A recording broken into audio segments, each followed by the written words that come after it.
कुछ ऐसे रिएक्शंस होते हैं जिसमें क्या होता है, हीट एनर्जी रिलीज होता है। तो क्या होता है, सराउंडिंग्स वहां पे गर्म हो जाते हैं। वही कुछ ऐसे रिएक्शन जहाँ पे सराउंडिंग्स कूल हो जाते हैं। तो ये बेसिस है यहाँ पे रिलीज और एब्जॉर्प्शन ऑफ एनर्जी पे। तो इसके बेसिस पे हम लोग दो तरह के रिएक्शंस आज हम लोग पढ़ेंगे, जो कि पहला है यहाँ पे एक्सोथर्मिक रिएक्शन। पहला है यहाँ पे एक्सोथर्मिक रिएक्शन और दूसरा है एंडोथर्मिक रिएक्शन। तो सबसे पहले हम लोग जान लेते हैं एक्सोथर्मिक रिएक्शन। तो एक्सोथर्मिक रिएक्शन में क्या होता है, यहाँ पे हीट एनर्जी यहाँ पे रिलीज होता है। तो यहाँ पे हम लोग इसे कुछ इस तरह समझ सकते हैं, जैसे कि रिएक्टेंस है। तो रिएक्टेंस जब कंबाइन करते हैं तो हम लोग को मिलते हैं प्रोडक्ट्स। हम लोग यहाँ पे मिलते हैं products plus heat. Exothermic reaction basically क्या होता है, यहाँ पे एनर्जी रिलीज होता है, एनर्जी यहाँ पे रिलीज होता है। तो रिएक्टेंट्स कंबाइन करके प्रोडक्ट्स बनते हैं और यहाँ पे हीट एनर्जी रिलीज होता है। इसलिए क्या होता है, कभी कभी कोई कोई रिएक्शन में सराउंडिंग्स गर्म हो जाते हैं। तो वैसे ही इसे हम लोग एग्जाम्पल से समझ सकते हैं। जैसे कि कोई कंटेनर है, उसमें कोई रिएक्शन हुआ तो क्या होगा, यहाँ पे मान लेते हैं अगर वो एक्सोथर्मिक रिएक्शन, तो क्या होगा, कंटेनर गर्म हो जाएगा। कंटेनर क्या होगा, गर्म हो जाएगा। तो वो होगा एक एक्सोथर्मिक रिएक्शन। यहाँ पे कुछ एग्जांपल्स हैं। CaO प्लस H2 रिएक्टेंट्स हो गए। CaOH2 यहाँ पे हो गया प्रोडक्ट प्लस 65 KCl। KCl यहाँ पे क्या है, यहाँ पे एनर्जी के टर्म्स में यहाँ पे ये एक्सप्रेस करें तो ये 65 KCl यहाँ पे एनर्जी रिलीज हो गया। 65 KCl का एनर्जी रिलीज हो रहा है, मतलब कि ये एक्सोथर्मिक रिएक्शन है। अब यहाँ पे इसी रिएक्शन को हम लोग एक और वे में लिख सकते हैं। कैसे लिख सकते हैं, CaO प्लस H2O, इसे हम लोग लिखते हैं CaO plus H2O plus 65 KCl है। अब क्या होगा, ये बैलेंस यहाँ पे 65 KCl है, तो उस साइड जाएगा तो क्या हो जाएगा, माइनस 65 KCl। इसे हम लोग इस वे में भी लिख सकते हैं। तो ये बनेगा, क्या बनेगा, CaOH2। तो ये रिएक्शन भी यहाँ पे करेक्ट है। ये भी एक्सोथर्मिक है, ये भी एक्सोथर्मिक है, सेम रिएक्शन है। बस हम लोग यहाँ पे माइनस 65 KCl यहाँ से यहाँ ले आए। तो यहाँ पे प्लस 65 KCl है, उस साइड जाएगा तो माइनस में हो जाएगा। तो यहाँ पे दूसरा है C+O2, यहाँ पे कार्बन डाइऑक्साइड का फॉर्मेशन है C+O2 CO2 प्लस 94 KCl। यहाँ पे हीट एनर्जी रिलीज हो रही है। ये भी हो गया एक एक्सोथर्मिक रिएक्शन।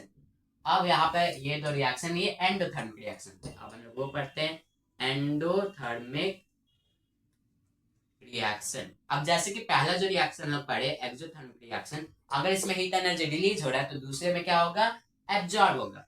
तो इसका हम लोग लिख सकते हैं रिएक्टेंस प्लस हीट। क्यों रिएक्टेंस प्लस हीट हम लोग इसलिए लिख रहे हैं क्योंकि जो रिएक्टेंस है इसमें क्या हो रहा है, हीट एनर्जी लग रहा है कंबाइन करने में। रिएक्टेंस प्लस हीट मिल रहा है हम लोग यहाँ पे प्रोडक्ट्स। रिएक्टेंस प्लस हीट में हम लोग को मिल रहा है यहाँ पे प्रोडक्ट्स। तो यहाँ पे ये रिएक्टेंस है N2 और O2।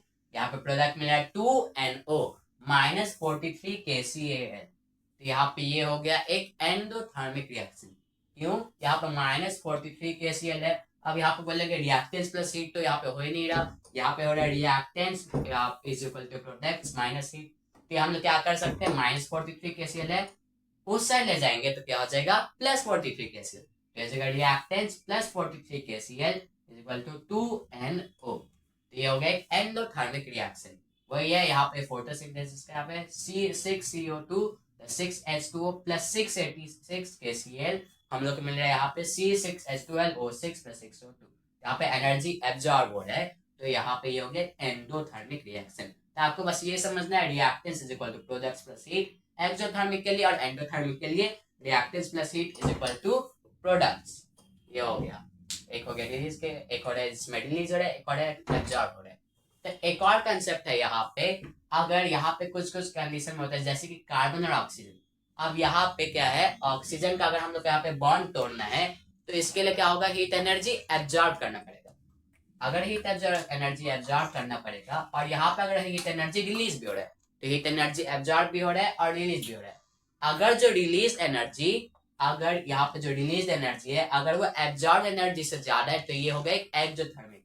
तो यहाँ पर हम लोग लिखते हैं इफ रिलीज एनर्जी, इस तरह लिखते हैं RE, release energy is greater than absorb energy then it is exothermic. यहाँ पे एनर्जी एब्जॉर्ब भी हो रहा है ऑक्सीजन का बॉन्ड तोड़ने में, और यहाँ पे एनर्जी रिलीज भी हो रहा है कार्बन डाइऑक्साइड के फॉर्मेशन में। यहाँ पे जो एनर्जी रिलीज हो रहा है वो ज्यादा है जितना कि एब्जॉर्ब है, इसलिए एक्सोथर्मिक है। वही इसमें भी कुछ वैसा होगा, इसमें भी यहाँ पे हो सकता है कि हीट एनर्जी यहाँ पे एब्जॉर्ब हो रहा हो और रिलीज भी हो रहा हो, तो रिलीज भी हो रहा है और एब्जॉर्ब भी हो रहा है। तो अगर यहाँ पे इसमें हम लोग लिखते हैं इफ रिलीज एनर्जी, अगर यहाँ पे एब्जॉर्ब एनर्जी यहाँ पे रिलीज एनर्जी से ज्यादा है तो क्या होगा, ये एंडोथर्मिक होगा, देन इट इज एंडोथर्मिक। तो ये हो गया एंडोथर्मिक और एक्सोथर्मिक रिएक्शन। तो अगर आपको मेरी वीडियो अच्छी लगी है तो प्लीज लाइक शेयर और सब्सक्राइब कर देना। मिलते हैं नेक्स्ट वीडियो में। Thank you so much for watching, bye.